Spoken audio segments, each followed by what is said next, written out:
fam, and welcome back to another episode of Rewatch Culture. Today, we're getting into episodes 5 and 6 of A Different World, Season 2. And let me just say, Hillman was busy.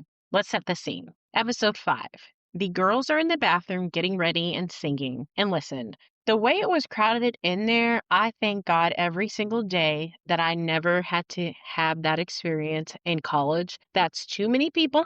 I just can't do it. When I was in college, we had our college dorms actually kind of looked like apartments. We had 4 girls to a bathroom, and trust me, that was more than enough for me. And our schedules were so different that we were never fighting for the mirror space at 7 a.m. It worked out really, really nice. I would have lost my mind in that little shoebox that they were in trying to get ready. Whitley starts off the episode with her usual shade, telling Jaleesa her voice is perfect for background. Girl, now why did you have to say that? Her and Jaleesa cannot stand each other.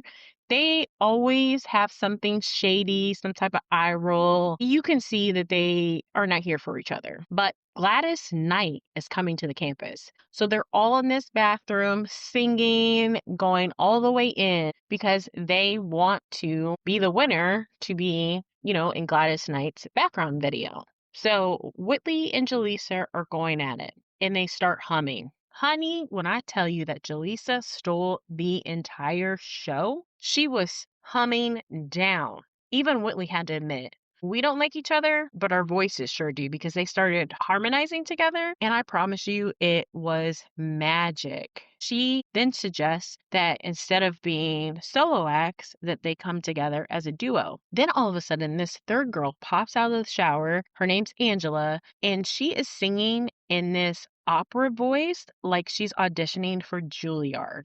They are like, oh my God, she's going against us. We need to recruit her so we can be a trio instead of a duo. They recruit her. And when they're initially talking to Angela, she's very shy and very reserved. And then the girls decide to do like a little performance for the other girls in the dorm.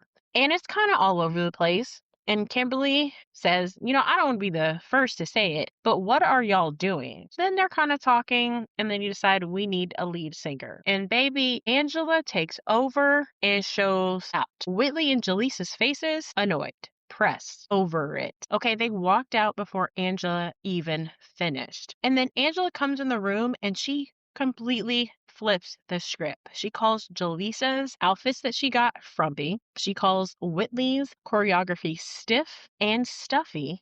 And she accuses Jaleesa of being jealous. Ma'am, who are you feeling like? Because this is not the shy girl that we met 10 minutes ago in the episode. Angela's like, I don't need y'all, and she dips. Then next thing you know, Whitley and Jaleesa are getting into it, going back and forth. And Whitley's like, and I'm not giving you your $25 back. Never, ever, ever. So, being petty boots, this whole episode is really focused on the girls auditioning to be in Miss Gladys Knight's group. At the end of it all, Jaleesa's solo, Whitley's solo. And next thing you know, Angela has recruited 2 guys to be in her group. So now she's a trio and that group ends up winning. Baby, when I tell you that Whitley lost her entire mind, loses all couth, forgets where she is, Jaleesa has to drag her out of the room. And then later on, Jaleesa and Whitley are in the bathroom and they're kind of talking to each other. And too bad we let our egos get in the way because we did sound really good together. And then next thing you know, there's this montage of the 2 of them performing with Miss Gladys Knight. And then Angela comes out bound and gagged. Still to this day, I don't know if that was real or a dream montage, but either way, it was chaotic and I was here for every single second of that. So that was episode 5. Episode 6, it's Thanksgiving at Hillman, and Walter is driving Jaleesa home. Mr. Gaines asks him if he's crazy for driving her to another man, because at this time, Jaleesa and Eric are still an item. And Walter's like, ooh, I got this whole plan. Me and her are going to be on this long ride in the car alone. And, he's going to try to spit some game. But Mr. Gaines was always in everybody's business. He was a little grouchy old man, but I also loved Mr. Gaines, and we'll see more of him as the season continues. Meanwhile, in other parts of the campus, Dwayne somehow has a date with a girl that he referred to as Big Butt Brenda from the Bronx. First off, how did he even pull this off? Dwayne's not an ugly man by no means, but he has no game. But you know what? I guess miracles really do happen during the holidays, so we'll let him have it. Freddie misses her standby flight, so Jaleesa invites her home, which is sweet because, listen, Freddie would have been wandering around Hillman with a granola bar and a prayer. Let's be honest. Dwayne is supposed to ride to New York with another guy, but that guy ends up being sick. Now you have both Dwayne and Freddie in the carpool with Walter and Jaleesa, which is really messing up Walter's plans. Meanwhile, Whitley and Kim stay behind on the campus and they are bored out of their minds. They are two of the only people on this campus. So what do? They decide to do? They decide to go out and have some fun and they get fake IDs and hit the town. When they walk into this place, honestly, it looks like a nursing home. Like nobody is dancing. Everybody's just sitting down. It's super quiet. The girls think they're being cute and they hand off their fake IDs and their waiter is like, ooh, I'm going to give you this Pilgrim Colada, and the girls think there's alcohol in it. Miss Kim is off dancing with another guy, and she comes back and she's like, where's my colada? And Whitley says, oh, it went down the hatch. So Whitley has drank both of these drinks. Keep in mind, she still thinks there's alcohol in them. Whitley spots Ramon. He's up there singing with the band. And she is like, ooh, he's something to look at. So she's going to go over and talk to him. Ramon, by the way, was Detective Eddie Torres from New York Undercover. And let me tell y'all something. The way I was in love with his character, and when they blew him all the way up, I mean, blew my man to smithereens after he just got married, I still would like to meet the creator outside just to have a few words over that decision because y'all had me messed up. He was my favorite part of the show. I'm not healed. But anyway, back to Hillman. Whitley gets a little tipsy, air quotes, and starts singing with the band. Like my girl is turned up. She's up there salsa dancing. She's on the tables. She's really having that college girl experience right now. They turn this little quiet juke joint all the way out. Okay. It goes from sleepy to full on Hillman homecoming energy in less than 5 minutes. The girls are doing their thing, and all of a sudden, Kim sees that Colonel Taylor is in the back. And she's like, crap, because obviously they are students at the college and he's going to know that they're not old enough to be in this place. Kim is trying to get Whitley off of the countertop to be like, hey, Colonel Taylor is over there. Let's get out of here. Whitley is paying it no mind until she comes off of the thing. She's dancing across the room, singing, and then she realizes that one of the guys she's singing to is Colonel Taylor. So then they're like, oh crap, gotta get out of here. They're trying to leave, and this man gets super handsy with Whitley. He's like, oh, you're not going anywhere, touching all over her.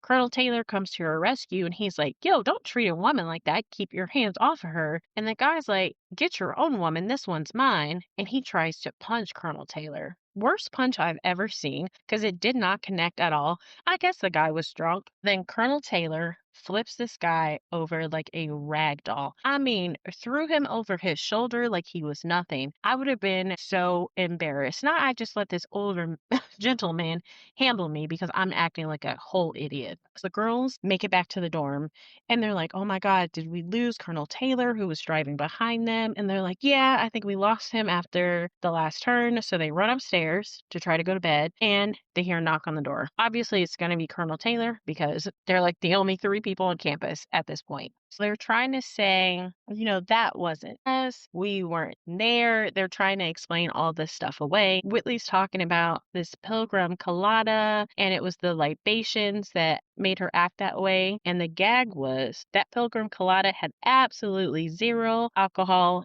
in it. She was not drunk. She was just having fun, And she was so embarrassed. She kind of felt like, oh my God, I don't do this. I don't shimmy. I don't shake. There must have been something else in this because why do I act like that? And Kim ends up letting her know that she made this Thanksgiving so fun for her. And that, hey, if she has to stay on campus for Christmas again, she wouldn't mind doing it with her. So the girls shared a really cute moment there. And you can see this friendship starting to form between them. And Colonel Taylor gives them solid advice like, hey, you can have fun. You don't have to be pent up all the time. And sometimes having fun is what you do to distract yourself from what you're really going through. And then the episode goes off with Jaleesa, Walter, Dwayne, and Freddie driving back. Dwayne and Freddie are in the back seat. They're supposed to be sleeping. They're like nodding off the whole time. And Jaleesa and Walter are up there talking. And Walter's like, oh, how's your time with Eric? This and that. Jaleesa finally lets him know that her and Eric broke up. Walter is in this car smiling like the Grinch. Sir, go get your woman. Well played. Well played. That was my 2 episodes for this week, but let's go ahead and do our normal segments that we do. First is the line of the week. Again, it comes from Whitley Gilbert. I swear every episode I'm picking a quote from Whitley Gilbert. She is just that girl. Don't argue with me, argue with your mama. But the line of the week is, I will look at it, but I won't like it. Whitley delivered that line with her whole chest, and honestly, it sums up her entire personality in one sentence. Now, our rewatch revelation for these episodes came from Whitley and Kim's outing. So, watching this back, I thought to myself, you can't be so afraid to live life. Whitley was out here so bothered that she was having fun. She refused to believe she didn't have alcohol because she always keeps herself contained. She has this perfect little image and she's so proper and so demure, and she plays within this box that she's put around for herself in her life. Okay, so dancing on tabletops and shaking her thing is not what she does. And you know what? Sometimes you just need to let loose. It is not a crime to have fun. You can still accomplish everything you want and enjoy yourself within reason, of course. Don't go crazy out here. But if you're listening out there, let your hair down every once in a while. Dance like nobody's watching. Release your inhibitions. Joy is not something you have to earn. You're allowed to feel it. Also, rest is not something you have to earn. And that's something that I'm still at my big age teaching myself. I don't have to be productive every single day of my life. It's okay for me to sit here and play The Sims all day if I want to, because in the moment, that's what brings me joy, and that's what's fun, and that is what refills my cup. So I want to know from y'all out there, what do you do to refill your cup? What do you do that brings you joy in your life? All right, y'all, that's all I have for us this week. Thanks for listening. See you next time. Bye.